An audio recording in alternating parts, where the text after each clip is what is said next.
Welcome to episode 75 of Rubbish Talk with myself, Alistair Meldrum. And myself, Jane Bond. And we're delighted today to have our guest all the way from sunny Wales, Andy Rees of the Welsh Government. Welcome, Andy. Hello, thank you for inviting me to join. Is it sunny in Wales today? It is, yes. We've been very blessed the last few weeks. Perfect. So Andy is the head of waste strategy at the Resource Efficiency and Circular Economy Division of Welsh Government. He's been there for quite a long time, and Andy can explain how many years, but I think that's a bit of a prison sentence you've had there, maybe, Andy. But could you maybe tell us a little bit about your career journey, how you came to work in waste strategy for the Welsh Government? Sure. I got a degree and PhD in geochemistry in the late 1970s, early 1980s, then spent 6 years postdoctoral research studying both natural processes and the impacts of pollution in aquatic systems. Then in 1991, I became a pollution control officer in the National Rivers Authority in Derby. I actually had 5 municipal waste landfills and a municipal waste incinerator in my patch. And I have to say, some interesting waste scrapyards.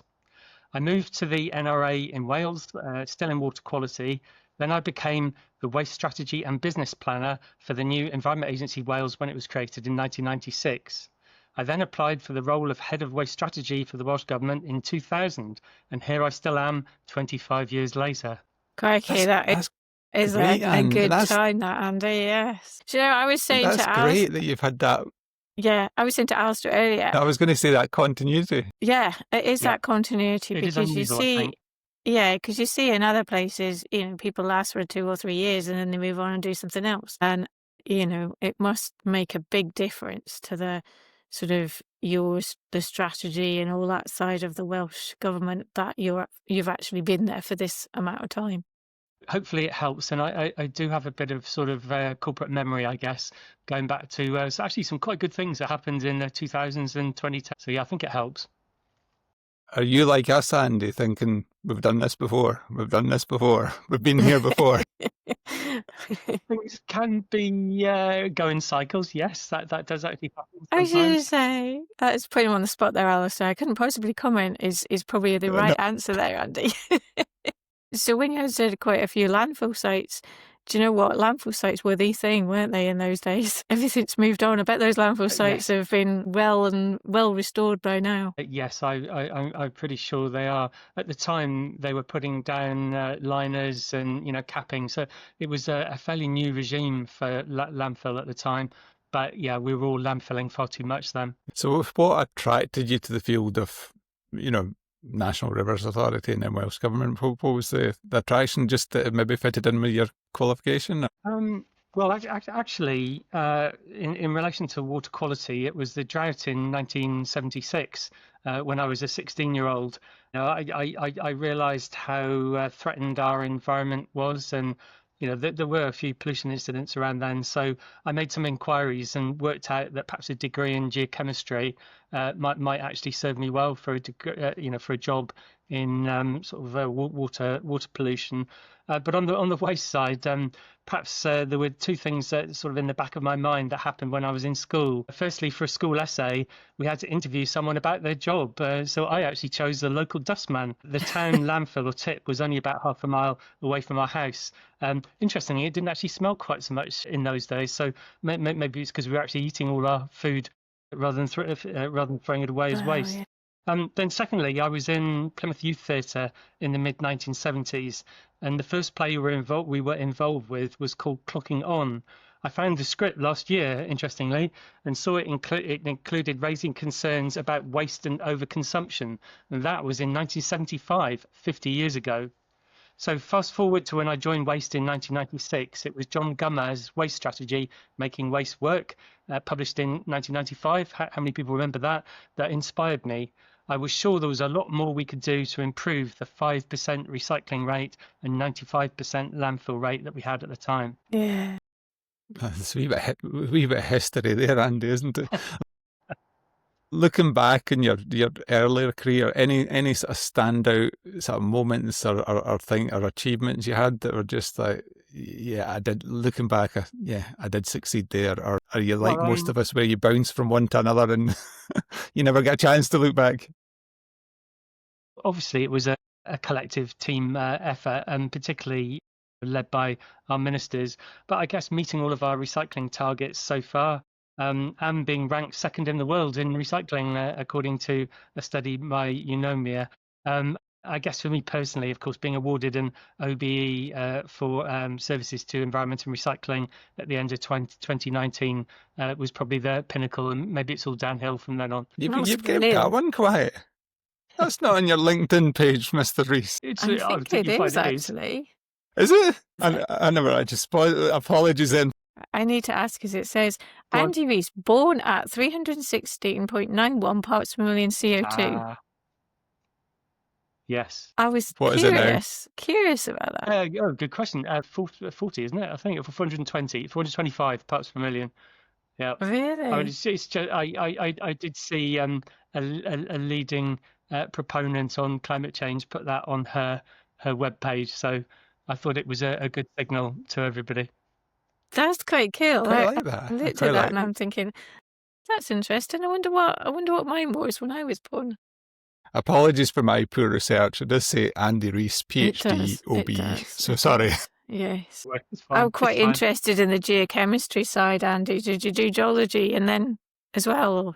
Yeah, I was interested in geology from about the age of 6, I think. I was born and brought up in the Tamar Valley in Cornwall. And my father used to take me around the mine dumps to collect sort of glittering mineral specimens, all of which I thought was gold, of course, but actually it was fool's gold or copper. For the galena. And also where I live now in Gower, my family are partly from here. And there are fossil crinoids, which are sea lily stems that I always thought were dinosaur vertebrae.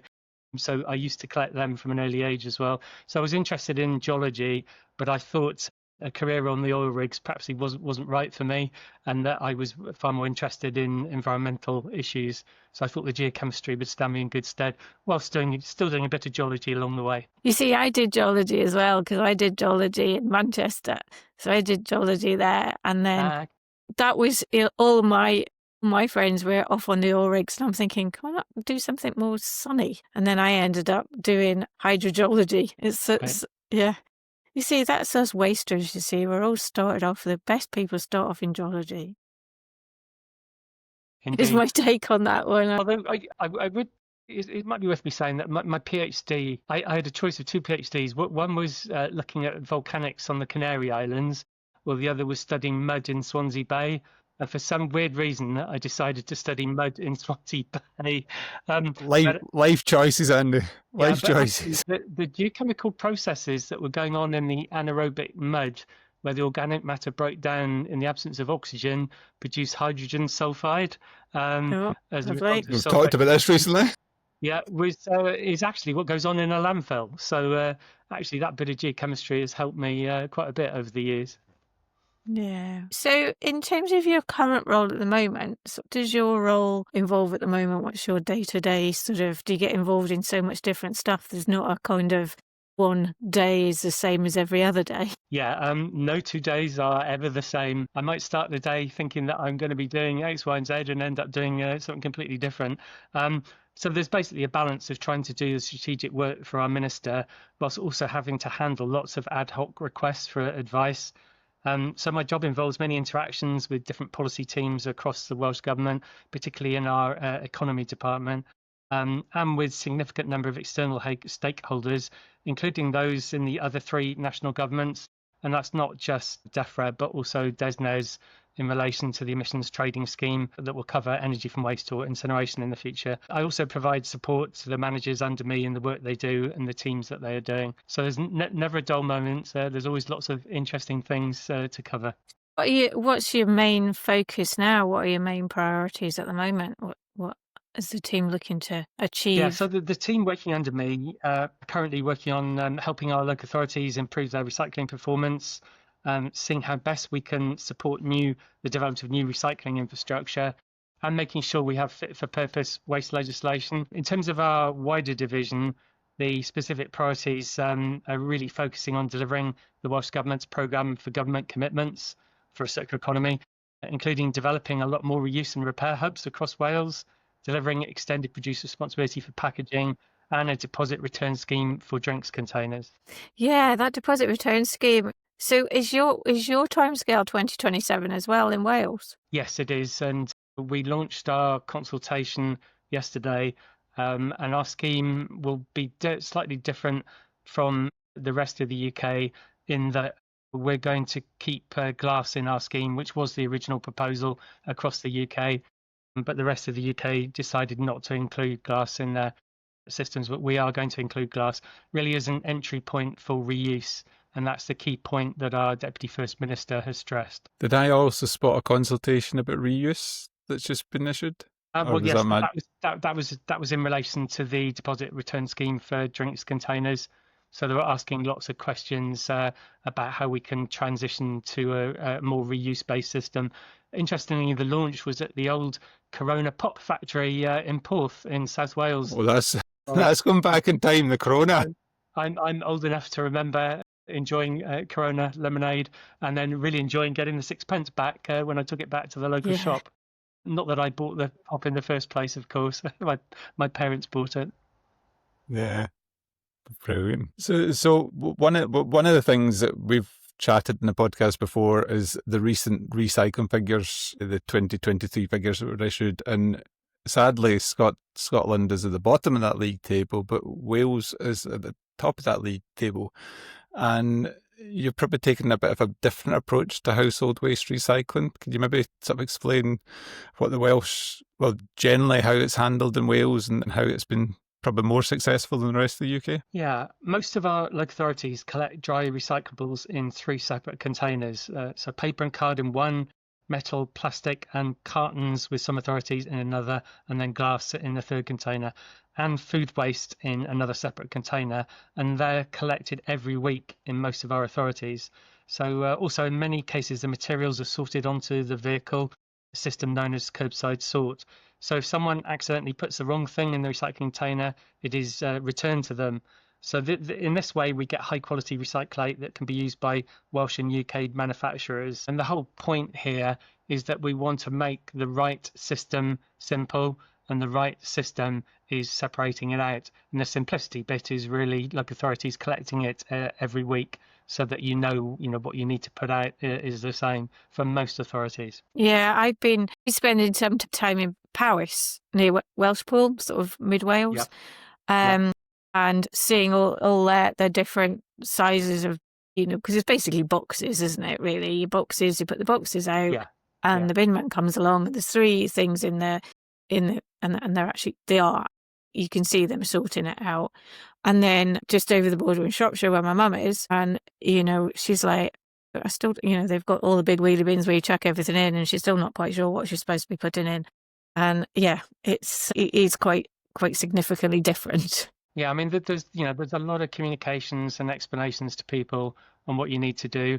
And so that people can recycle the same at work, rest and play, we also introduced the workplace recycling regulations last year, requiring all workplaces to separate out those 3 dry recyclable streams and food waste separately as well. So we're trying to get that consistency wherever you are across Wales. Yeah, that's quite good in terms of businesses as well. If you think about it in Scotland, we've got similar. It's just it's done in bins, and it's it's not necessarily all weekly. And we've talked before about, for example, South Ayrshire does exactly that. They do whatever happens in the school, business. It should all be consistent. Do you think it's just that weekly service, that routine weekly service, that helps Wales get the percentage up? Have we made it too complicated in Scotland? Yeah, possibly. I mean, interestingly, where I live in Swansea, the dry recyclables are collected alternately every other week. So one set of dry recyclables one week, and then another set the week after. But the council actually do enforcement as well. So you get into a bit of trouble if you don't recycle properly, and particularly if you put your food waste or dry recyclables in the black bag. So I think that incentivises people as well. So Swansea actually is one of our highest recycling cities in Wales. So they do well. It's up to the local authority to work out how best to work with their residents to encourage them to recycle. So some do it slightly differently. I think that's definitely the gap in Scotland. I don't think we've particularly done well at communicating to the public that they need to use the recycling system as it was designed. What's your thoughts on? I'm forever seeing, because of the simpler waste regulations in England, I'm forever seeing posts about people saying council's going to stop servicing my bin every week. You know, I'm going on to 2 weekly service. Now, the reality is they're not going on to 2 weekly service. They're just getting recycled 1 week and residual the next. What's your sort of view on what's going on across the border in England? It's always difficult as a civil servant to criticise another country. So I won't do that, but I'll focus on what we've done in Wales. For many years now, all of our authorities have only collected residual waste every 2 weeks. And now the majority of them, slightly over half, have gone to either 3 weekly or 4 weekly residual waste collection. We actually learned a lot of lessons from Falkirk, who I believe are one of the first counties in the UK to move to that lower frequency of residual waste collection. We actually did the waste compositional work to help Falkirk make that justification and case for moving over to. And of course, the rationale is if you're recycling properly, you're really not putting much in the black bag at all. Mm-hmm. So it helps save the local authorities money by not providing a service that isn't really needed, which is good. But also we find that collecting residual waste every 3 or 4 weekly, or restricting the size of the bin, the residual bin, which is what some authorities do, really helps sort of nudge people to recycle more, particularly the food waste side of things. And just to give you, an example, Newport have a 120 litre residual bin that's collected every 3 weeks. So that's only 40 litres of residual capacity, and they are doing very well in terms of recycling. And Newport as a city has its challenges. So it's an excellent example of what you can achieve if you do the right things and are brave. It's a communication strategy there. We have a big issue around food waste as well. No matter where you go, we were talking about, me and Alice were talking about this, that apparently everybody's comments is there's maggots. We get maggots, there's flies, there's maggots. And I've been doing my food waste recycling for years. I've never had maggots. I've never had flies. Well, a little few fruit flies, but never maggots. So I'm not quite sure. Yeah. Well, I think the lifespan of a fruit fly is it 10 days, I think, the gestation. So if the food waste is collected every week in the sealed container, which it is in Wales, it shouldn't be a problem. But of course, if you do put it in your black bag or black bin, and it then that's your fault really. If you don't have a problem, because the food waste collection service is provided.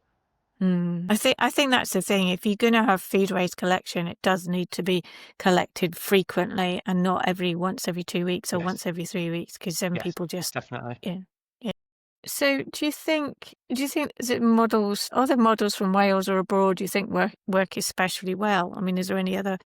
I mean, when you were doing all the research on how to roll out the system, you said looking at Falkirk. Was there anywhere else you were looking at as well? Yeah, we did visit a number of authorities in England, and I attended a lot of the LARAC, Local Authority Recycling Advisory Committee conferences over the years. So we learned a lot from best practice around the rest of the UK, but we definitely had best practice already in Wales. So Newport is actually a good example. And Powys, both of them for a long time have been doing curbside sort, and it showed us how effective it was at getting high quality recyclate. And actually it was a very cost effective service. But actually one of the things for food waste, I was lucky to go in 2002 on an international site visit to the not so glamorous suburbs of Milan, where we were there for an afternoon and a morning. So the afternoon we went to visit the composting plants, and then very early in the morning we went on the food waste collection rounds in the suburbs of Milan, and we were very impressed to see that separate food waste collection in the early 2000s. And a number of other people from UK went as well. And so it was a well-organised trip, and it was really insightful. And that gave us the confidence then to proceed with rolling out separate food waste collection. So I think round about 2012, 2014, we had 100% of our households with a separate weekly food waste collection. I think Northern Ireland have now just about reached that, but I think Scotland and England are now catching up on that. So what do you think the percentage of people using that recycling is? I mean, I mean, in Scotland, we think there's about 20% of the people who've actually got it use it. Presumably it's significantly higher in Wales. The Waste and Resources Action Programme Cymru, RAP, have been doing compositional analysis for us over the years. So comparing, I think one was done in 2018, then one in 2022. These figures aren't exactly right, but roughly the food waste capture in 2018 was about 45%. And then we really majored in our comms campaigns, the Be a Mighty Recycler, really focused on food waste strongly, using various influencers, including, I think it's Matthew Pritchard, the dirty vegan, who appealed to a certain demographic. And then our capture rate in 2022 was, I think, 58%. So that's quite a big improvement, but we really want it to be 90, 95, 100%. So there's still a lot of work we need to do on the food waste side, and that's where our communications focuses. So still 25% of our residual waste is food waste, but we hope to improve on that in the future. It sounds, Andy, as if there's been some really good work done in terms of sort of looking at each county. You've described quite a lot of different councils with, slightly different systems. Has there been quite a lot of work done in saying, this one works best, this is advantages of this is disadvantages, and sharing that knowledge? Yes. We published a collections blueprint in 2011, which advocated curbside sort when there were only 3 authorities doing curbside sort. So we didn't mandate it, but we've worked hard with the local authorities to encourage and cajole them and fund them to change. And in June, we published a new collections blueprint drawing upon all of the best practice from all of our local authorities. So picking the best bits from each and then recommending that as the service profile to hopefully help those who still need to improve. And that's a lot of learning, but we've also learned from around the rest of the UK and abroad as well. And we've had support from RAP and local partnerships with that. Where do you think, obviously it's great that your recycling rate is as high as it is, but you've obviously got ambitions to go higher. Where do you think the easy wins are not going to be as easy now? Where are you've talked about food waste, any other ones you're thinking this is where we need to go? Well, actually, I'll make the point that our circular economy strategy in 2021 was entitled Beyond Recycling. So we actually need to do far more on waste prevention, reuse, repair, remanufacturing, re-engineering, repurposing. But we've still got a bit more we need to do on recycling. So recycling is good, but there are many things that are sort of above that in the waste hierarchy that we'd prefer to do. So in terms of recycling, the obvious one is plastic film. We are committed to bringing that in for collection from the curbside and from workplaces in 2027. And the moment we're funding 2 trials in the Vale of Glamorgan Council and Swansea Council, although sadly where I live is not covered in the trial for Swansea. I'm an avid follower of social media, particularly local authority social media sites for recycling, which provides an interesting insight into people's views. But actually for the Vale and Swansea, the plastic film recycling trials have been incredibly popular. It's not always you see lots of positive comments on social media pages, particularly council ones. But I think we've all been really surprised because I think people have been frustrated for many, many years that they can't recycle plastic film. And sometimes, I suppose you call it wish recycling. Wish cycling. Yes. Where people put plastic film in with the plastic bottles, pots, tubs and trays, but it's actually at the moment a contaminant and causes a lot of problems in separating out the things that can be recycled properly. So that's why we're piloting and trialling the way to collect plastic film in a way that it doesn't contaminate the other plastic bottles, pots, tubs and trays. So that's why it's required a while to get this to work. So are both these trials on curbside sort? Are they on? Yes. Vale is curbside sort, Swansea is multi-stream in separate bags. So they're doing a sort of survival bag type scenario for the soft plastic? Sort of. Yeah, that's how they do it. Yeah, that's what I was just wondering, whether they put the film in a separate container rather than mix it up with everything else. Yeah, that would make sense. Because as you know, it's really hard to separate from other plastics. So I'm going to ask a question. So in terms of one of the things is always the issue with, yes, you can recycle and yes, you can bale it all up and everything. Is there any processing, is there in Wales? Have you got processing for some of these recyclables as well? Yeah, we've been very lucky, perhaps, as being a manufacturing nation, and one of the cradles of the original industrial revolution. We still have quite a strong manufacturing sector in Wales. So to give you an example, for glass recycling, we've got Recresco, who sort the glass and provide it into quality enough to go into NAF insulation in Cwmbran, who manufacture glass fibre insulation, which is great for net zero and for keeping houses warm, out of recycled glass bottles. We've also supported with UK government investment in the changing what was a newsprint recycling mill in Shotton now into a cardboard recycling mill. So that'll be 900,000 tonnes of cardboard packaging a year that it will recycle, a lot of which is currently exported. We've also supported JPLAS to install a plastic bottles, pots, tubs, trays and plastic film sorting and recycling plant in Swansea. So we're finding that our high quality separate collection, people separating out recyclables, is attracting manufacturers into Wales who want to use that recyclate to manufacture their products and create jobs, which is great. Yeah. I mean, that's the thing, isn't it? If you can get some job creation and all that sort of stuff, and it's not just from the recycling side or the processing side. It's like we were talking about, you were saying earlier about the remanufacture and refurbishment and that kind of thing of materials, so that they can actually be reused. We actually have a very vibrant MRO industry, which is maintenance, repair and overhaul for aircraft, particularly for jet engines and the airframes. They keep the components in use for as long as possible, or repurpose them. And of course, obviously there are very high quality jobs involved in that sort of operation. So that sort of thing often happens under the radar. People don't really realise that that's going on.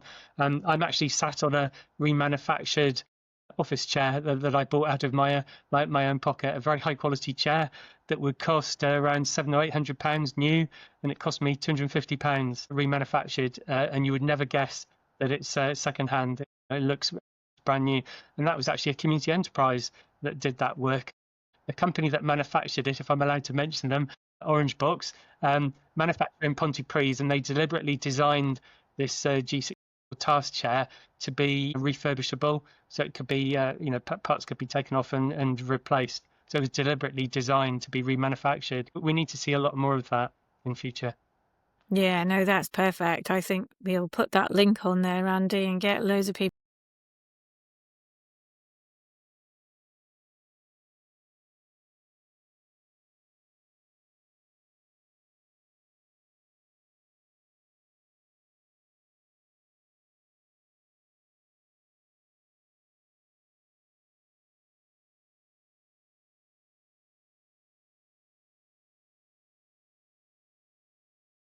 or give it to somebody to remanufacture or whatever, and changing the terminology from second-hand to pre-loved. Yes, and again, indeed. because it's a behavioural change side of the thing as well, isn't it? It's getting people to think about it as the value in the items they've got, rather than chucking it in the bin. Actually, I'll go back a bit to my father. He was a veterinary surgeon, but our first hi-fi was second-hand. My first tape player was second-hand. Yeah. The fridge that they had from when they first moved into the house was still there 50 years later, still working when they moved out. And my father used to repair the washing machine, used to put new motors in, new brushes. So I guess I used to do the new brushes as well, Andy. And I remember, I used to have an old banger when I was a student or a postgrad student. I couldn't afford one when I was a undergrad. But I used to repair the starter motor. I used to repair the brake pads myself. I used to get items from the scrapyard to when something rusted through. So I guess I was lucky that I grew up with that generation, but really lived through the war and learned how to be frugal. And I think we've moved a long way away from that now. So. But we are the throwaway society. If you look at my house, it's full of second-hand stuff. I'm just tight, right? I'd rather spend my money on holidays than a bloody new sofa, to be fair. But anyway, Exactly. That's just me. How do we re-engage with that, though, Andy? I suppose that's the big challenge. I was talking to somebody last night. Their son has flown to Japan for a 4-week holiday. They've taken carry-on luggage because they're just going to buy stuff there.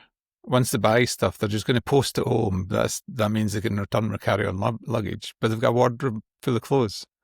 How do we, that type of mentality, Well, there've been many suggestions over the years, so I'll give other people suggestions. Not my personal suggestion, of course, as a civil servant. But the Club of Rome in the 80s, 1990s proposed a resource tax, so that you tax resources and actually reduce income tax. So, of course, income tax is taxing a good, which is employment. Yeah. Yep. Whereas using resources and depleting the Earth's resources and causing environmental damage is a bad. So we could switch. They were suggesting we switch our taxation system to tax a bad and tax a good, i.e., employment, a lot less, and that would encourage you to employ more people and use fewer resources in the way that you manufacture things. So things like Factor 4. I have the book on my bookshelf behind me. Right. And Factor 10, again, were books from the 1990s, and there was also the Blueprint for Survival published in the Ecologist magazine in, I think, 1972, that suggested an amortization tax on things that were only single use. That was in early 1970s.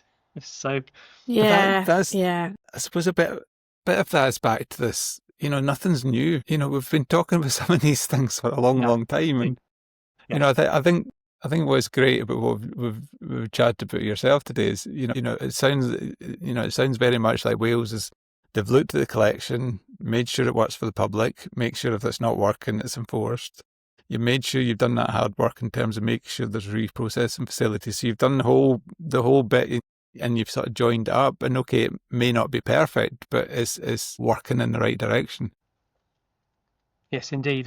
Certainly in terms of a sort of message for everyone, change is difficult. It's hard, but if it's all done for the right reasons, then be brave and persevere, because you will get the rewards. So if it's worth doing, do it.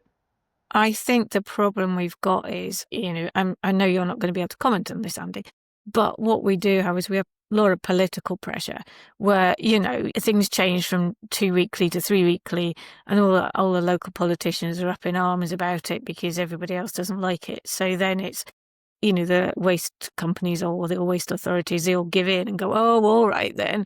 And you just think, like you say, be brave, stick to it. Well, what we've learned actually is, yes, people complain.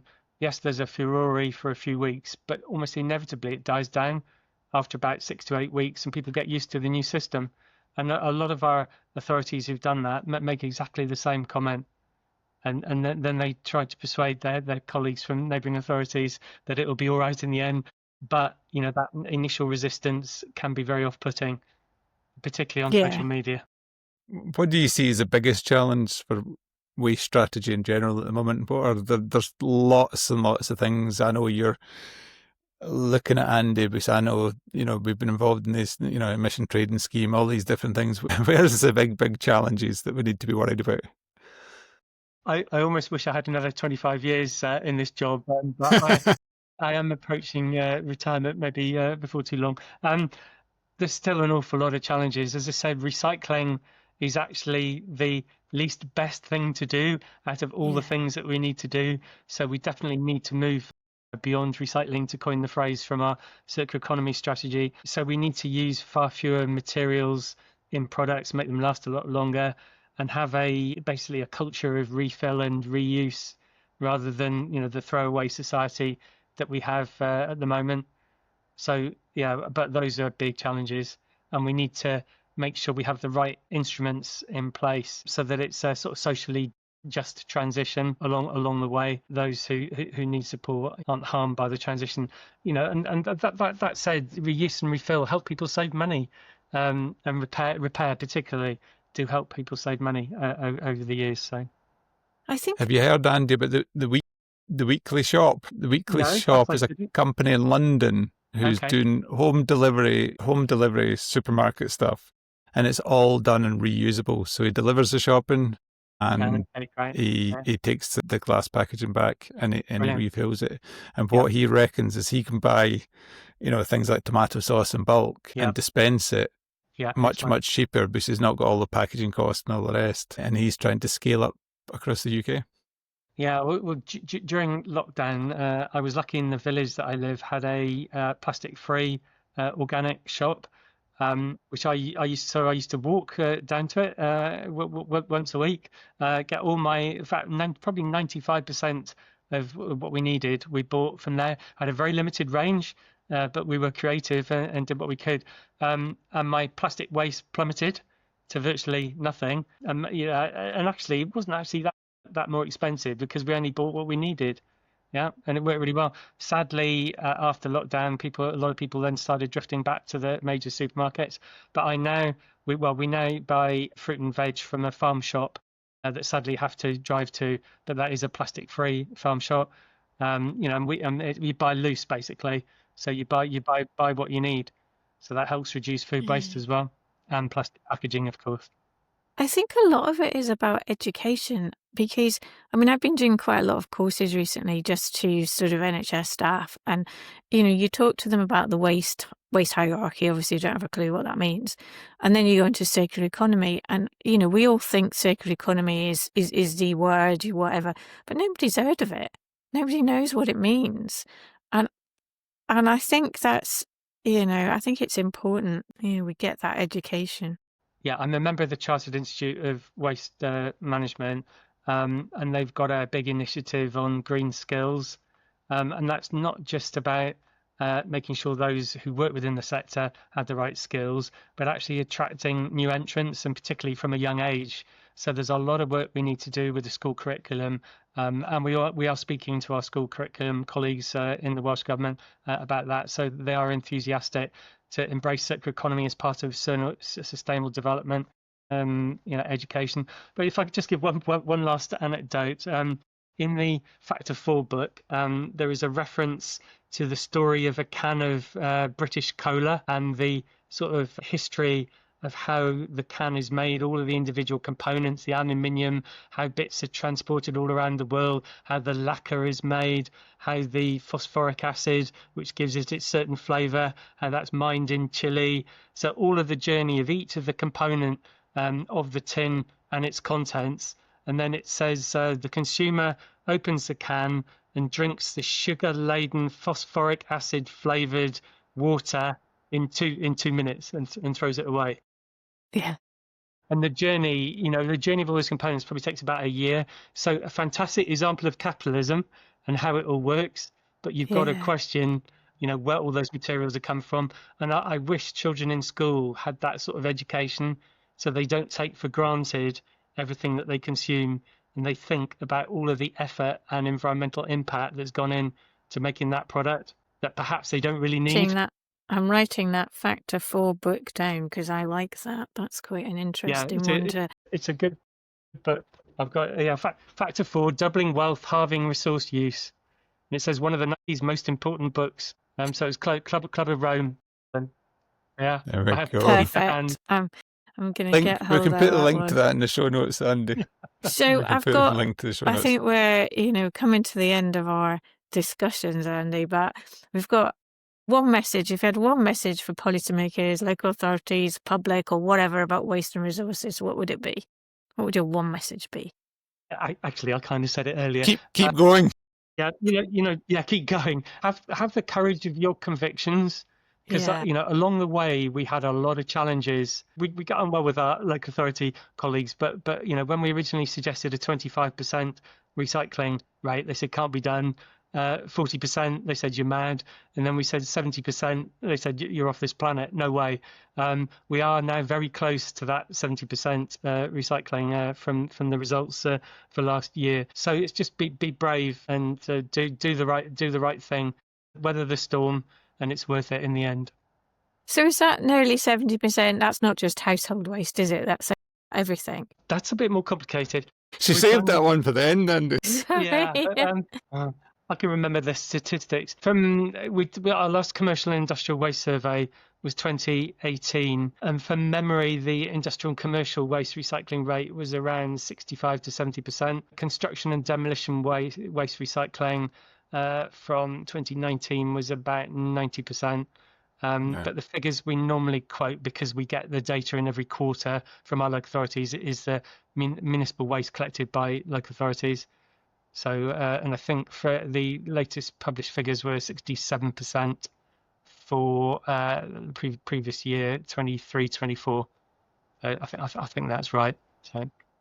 And any advice for young professionals interested in a career in this field? Any thoughts? Well, good question. It's an absolutely brilliant area to work in. As perhaps you can tell, never a dull day, plenty of challenges. But succeeding in this can be incredibly rewarding. And importantly, I suppose what kept me in the job for 25 years, which is probably an interesting question, is that there are just so many aspects that it links to. Particularly in relation to sustainable development, so there's economic aspects, social aspects, as well as environmental, and everybody produces waste, every sector, every organisation, so it touches into society in lots of different ways and people's attitudes. So you kind of learn a lot about life and our economy along the way. So that's what's kept me enthused for those 25 years, and hopefully a few more. Yes, waste doesn't stop. You're not announcing your retirement date then? Not quite yet, no. I think if you enjoy your job, you just want to keep going.